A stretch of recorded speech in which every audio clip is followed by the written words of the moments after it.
What is up you guys? Welcome back to the channel. Today mag-unbox tayo ng Team Transport ng Hot Wheels. So first, meron tayo ditong Honda Civic Type R Team Transport na bride sponsor.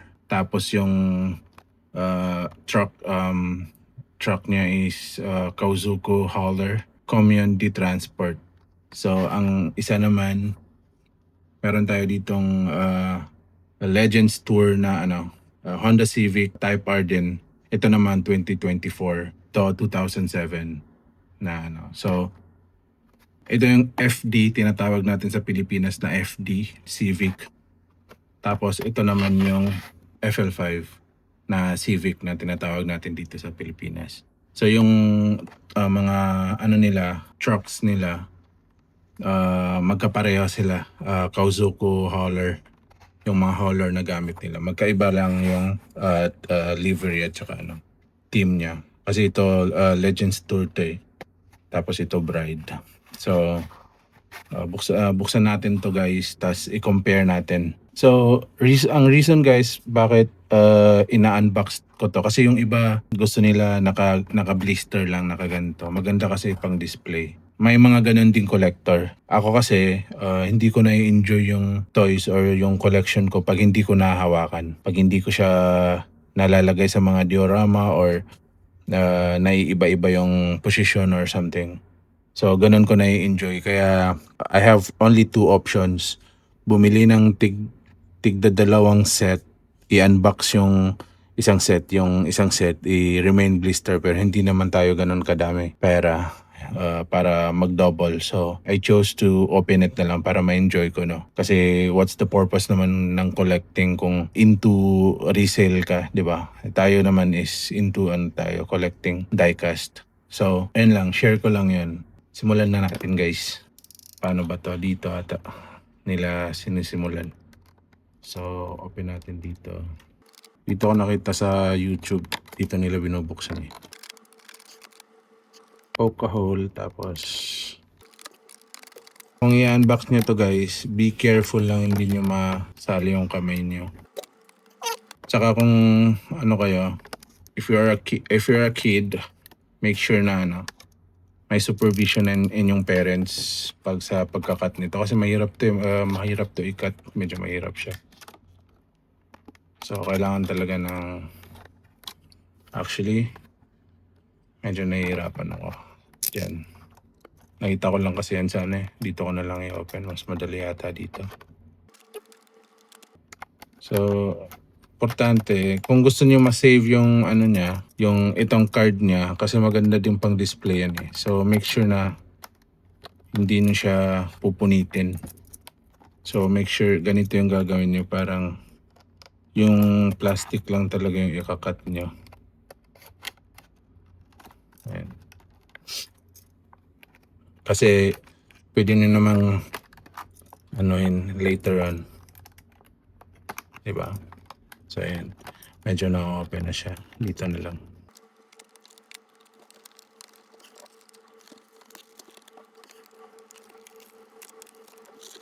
Ayan, medyo lumabas na siya. Kulang na. Ayan, na-save ko pa yung box. So tatanggalin ko na lang ito mamaya, tapos isi-save ko tong niya, cardboard niya. So ito guys, lapas na natin. So ayan siya. Ito up and down to, kasi dito siya dadaan eh. Tapos may parang plastic siya dyan para nandyan siya sa same place. So paano kaya natin lalabas to? Ayun, dali lang pala. So unahin mo muna natin to, kasi same lang sila ng isa. Okay, so wheels niya, rubber din yung wheels niya, kasi premium kasi ito eh. Tapos open siya, kasi unlike sa ibang Hot Wheels, kahit yung premium, wala siyang screw. Ito may screw siya, so na-open sila. So ayan, tingnan niyo yung details guys. Mayroon siyang parang yung hook na pag nagtutow ka, yan yung parang Kalimutan ko yung tawag dyan. Sa mga, yun yung parang ano, hihila sa kanya papasok. Tapos may print dito na bride. Logo ng bride din dito. Sa front bride. Ganda ng casting nito ah. Ayan dito. Kung napansin nyo guys, continuous sila ng car. So parang continuous sila. Yung bride at saka yung sa dito. Ang ganyan yata. Pwede mo nandito ilagay kung gusto mo. So pwedeng lagyan ng siguro isa pang Civic. Ito mainline lang to. Pero kunyari ilagay lang natin dyan. Diba? So and guys, I think yung dito niya plastic to. Tapos ito metal na. Tapos dito sa baba metal na to ata. Ito plastic to na part. Ito metal. So I think customizable siya guys kasi may screw. Pwede mo palitan ng wheels kung gusto mo. So yan na siya. Kaya tingnan natin in depth mamaya, no? Sa Civic naman tayo. Okay, so ito yung Type R, 2007 Type R Civic. Yung livery niya, bride na ano. I think yung bride is car seats na mga race seats. Ayan, all over the car may bride na ano, number 8. Tapos tingnan natin sa front. Naka-focus pa.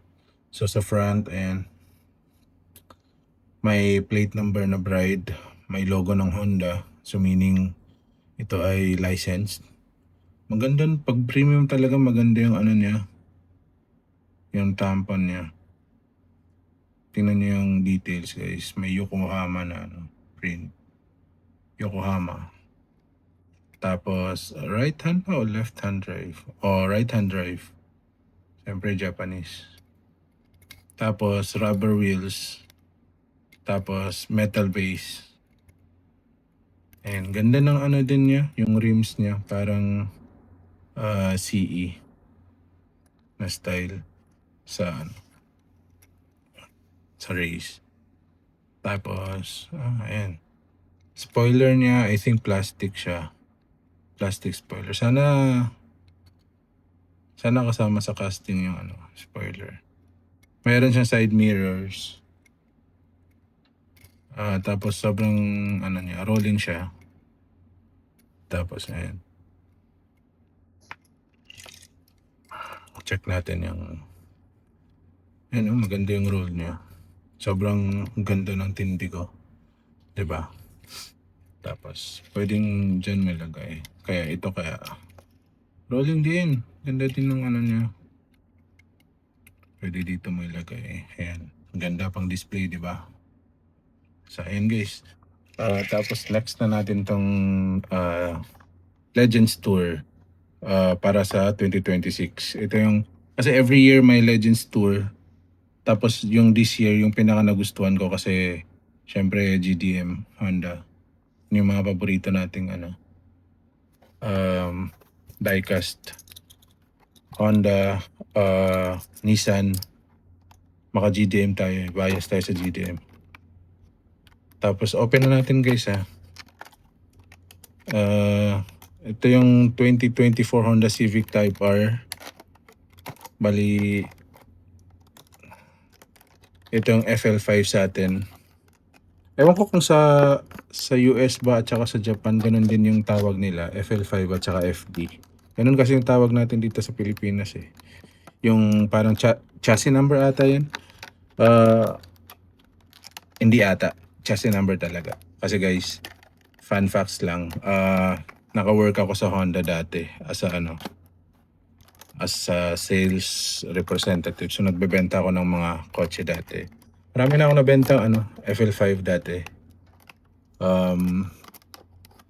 Yung FD naman hindi ko na naputan. Yung FL5 lang talaga yung mga At saka yung hindi, FL5 tsaka yung FC na Civic, yung parang 2007 2017 ata na-release na Civic. Anyway, wait lang guys. Open lang natin to. Medyo madali ito kasi yung isa. Yan. Nice. Hindi nasira yung ano ulit. Yung box. So pull out mo na ito guys. Ayun na. Safe pa. Ito na siya guys. Same lang packaging talaga. So, since same lang yung ano niya, yun din. Iba lang yung may ano to. Iba lang talaga yung livery niya. Legends Tour kasi to. So, same lang talaga siya. Rubber wheels, same casting. So, may mga screws din siya. Sayang walang ano dito. Walang legend. Kasi ito merong ano may bride tsaka dito. Diba? Bride. Ito kasi walang print, walang ano Hindi nila nilagyan ng Legends Tour. Sa sides lang. Same lang din yung details. Yung parang toe hook. Toe hook ba tawag dyan? Ito pala, Legends, Legendary. Ano nakalagay dito? Dito naman, Bride. Nakalagay. Same lang din na may parang mga brake lights pa yan. Compare lang natin guys. So ito, may Bride, ito lang prints. Sa side din kasi marami yung print nito yung Legends Tour. Ito kasi wala, nasa side. So ayan siya, magkaparehas. Yung mga livery lang talaga yung hindi. Then sa side, sa back, yung mga plate number nila nagka-iba, Legendary, yung isa Bride. Siyempre, iba yung ano niya. Yung tapos sa front, ito yung sinasabi ko hindi nila nilagay na sa front. Although ito mayroon siyang plate na Legendary, ito naman wala. Ang ganda.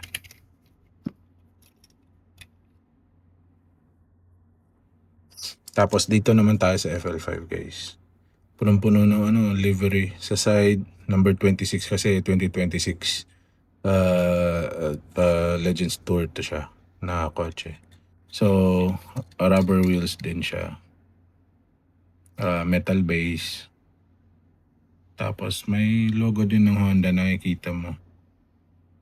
Tapos yung honeycomb niya na grill. May details talaga. Well, dito rin naman, may details din. Ito naman walang plate number sa front. And detailed lahat ng headlights, front hood na may livery lahat, sides. Tapos yung spoiler, same sila nito, plastic din. Hindi kasama sa casting. Tapos sa likod, and Hot Wheels no logo. Hindi nila linagyan ng plate number na Legendary. Tapos meron Civic Type R. Dito Civic Type R din meron. Number 8, Yokohama. Ito wala. Brake lights lang. Tapos yung exhaust niya dalawa. Ito isa lang nasa side. Tapos wala siyang kulay. Black lang. Parang kasama lang siya sa yung base niya. Tapos so comparison, 2007 Type R to 2024 Type R. Front, side, back, taas. So, yun lang guys. Ito yung gusto ko nadi-display ko sila ng ganyan. Tapos nahahawakan din. Diba? Ganda. Tapos, try natin lagyan ng ating mga Hot Wheels na main lines. So, ito, white din lagyan natin para bagay sa kulay. Diyan natin nilagay yung main line natin. Ito main line din to. Sabi yung gan pag main line.